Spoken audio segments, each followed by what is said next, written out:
Good afternoon. I'm John Ivanic, live in the News Channel 4 newsroom. We want to update you on the task force investigating the series of shootings on the South Outer Belt. Here's Chief Deputy Steve Martin. Given United in its resolve to identify the persons or persons responsible for the death, To date, over 1,950 leads have been phoned into the Sheriff's Office tip line and have been completed or in the process of being followed. Most of the suspects named by the community have been eliminated. However, several remain as persons of interest. In those cases, investigation continues with all investigative tools being utilized. Law enforcement continues to press the community to report any suspicious activity or vehicles immediately. These crimes are not committed in a vacuum. In addition, we continue to believe that there remains persons in our community who, for whatever reasons, have personal knowledge of these shooting incidents and the person or persons involved who have not come forward. To these persons, we ask that you contact the Sheriff's Office immediately. Investigators are standing by to take information you have to provide. If you are fearful for whatever reason, you can choose to remain anonymous. In addition, there is a $30,000 reward for anyone who provides information leading to the arrest and indictment of the persons or persons responsible for the death of Mrs. Knisley. Law enforcement continues to request anyone who believes their vehicle may have been shot at to immediately contact police. Report your exact location and any suspicious persons or vehicles you may have observed. Drivers of delivery-type vehicles are requested to conduct a personal inspection of their vehicles on a regular basis. If anything is found, contact law enforcement immediately, noting route and times traveled. Leave any items of evidentiary value, such as bullet fragments, for the police to recover. Do not attempt to repair the vehicle until law enforcement has been contacted and a report taken.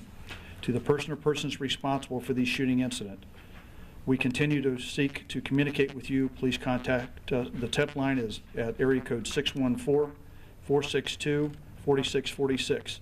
Or if you prefer, you can also write to us at the Franklin County Sheriff's Office, Post Office Box 360562, Columbus, Ohio 43236-0562. To the media, thank you for continuing to provide valuable, timely, and accurate information to the public.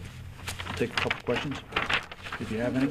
Are you getting more and more frustrated that this hasn't been solved? No, we're not. And we continue to, as I just mentioned, follow up on leads that people have called in. And there are some people of interest that we're looking out there, and we're doing our regular investigative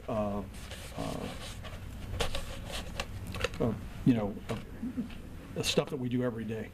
But at what point do you call back members of the task force and say, maybe we don't need this many people searching for the shooter or shooters? You know, we collectively look at what we're doing on a regular basis every day with the members of the task force, and you all know who those are, so I don't have to mention them again, at least not right now. And some of them are here every day with us during the press briefings. We look at that all the time. And at some point in time, we will make a decision on if we want to continue with the amount of personnel that we have doing this. That just depends on where the investigation takes us, basically. But I will tell you that we're still actively investigating this, and we still have a lot of things out there to follow up on. Have the cameras been of any use yet on that have been installed near 270 by ODOT? I will not comment on any investigative techniques that we have. Chief, the Knisleys recently sat down and talked with the media in the efforts, the hope of trying to, find the person responsible. Chief Deputy Steve Martin saying no new shootings to report. Number of similar shootings on the South Outer Belt still stands at 15. 6 have been positively linked by ballistics. We'll have more on that news conference coming up tonight at 6. And, of course, live reports on the other major story of the day, the capture of fallen Iraqi leader Saddam Hussein. We'll see you tonight at 6.